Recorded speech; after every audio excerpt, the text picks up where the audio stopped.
মাত্র প্রমাণ দেই বাবা। আসলে কিন্তু আমার কীর্তন জগতের গুরু আমার সঙ্গে মৃদঙ্গ বাজাচ্ছে। উনি সিলেটের মধ্যে একদম প্রবীণ, একদম কুলবাদক। আমাদের সুনামগঞ্জের হরিমন দাদার সবাই ছিল, সুনামগঞ্জের হরিমন, ওনার সঙ্গে উনি মৃদঙ্গ বাজিয়েছেন। কানাইঘাটের ছোট হরিমন তার সঙ্গে উনি মৃদঙ্গ বাজিয়েছেন।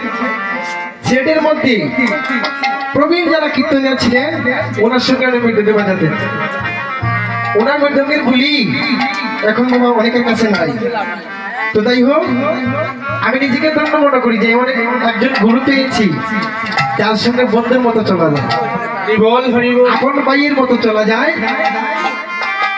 উনি আমাকে এত স্নেহ করেন জানেন, বিভিন্ন স্থানে কীর্তনে যান, আমাকে ফোন দিয়ে বলেন তাড়াতাড়ি চলে আস, অমুক জায়গায় কীর্তনে যেতে হবে, অমুক জায়গায় যেতে হবে, একটা কীর্তনের মিস নাই। উনি আমার সঙ্গে সঙ্গে নিয়ে যান, নিয়ে প্রত্যেক আসরে যত স্থানে কীর্তন করি বাবা। গত বছরে আমরা গিয়েছি বাচ্চারা কীর্তন করে গেছি সুনামগঞ্জ, যেটা নাম হচ্ছে পুটিবসি গ্রাম।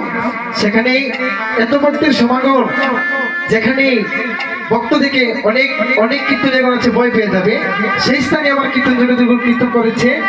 সেখানেও আপনাদের আশীর্বাদে আমি অদমকে একটু পরিবেশনা করিয়ে দিয়েছেন। সেখানে সুবলেও করেছি, এমনকি রাত্র অভিসার যখন হয়েছে তখন কিঞ্চিত মাত্র পরিবেশনা করেছি। আপনারা আশীর্বাদ করবেন আমি যেন আমার গুরুর সঙ্গে থেকে আমি নিজ লক্ষ্যে যেতে পারি, এমনকি গুরুর মন যেন সবসময় জয় করে থাকতে পারি, এই আশীর্বাদটুকু আমাকে করবে। আসলে উস্তাদ সম্মুখে কীর্তন করা তো যায় না, উস্তাদের সঙ্গে কীর্তন করা খুব টাফ হয়ে যাবে, এখানে কত ভুল ত্রুটি হবে। আমার কীর্তন জগতের গুরু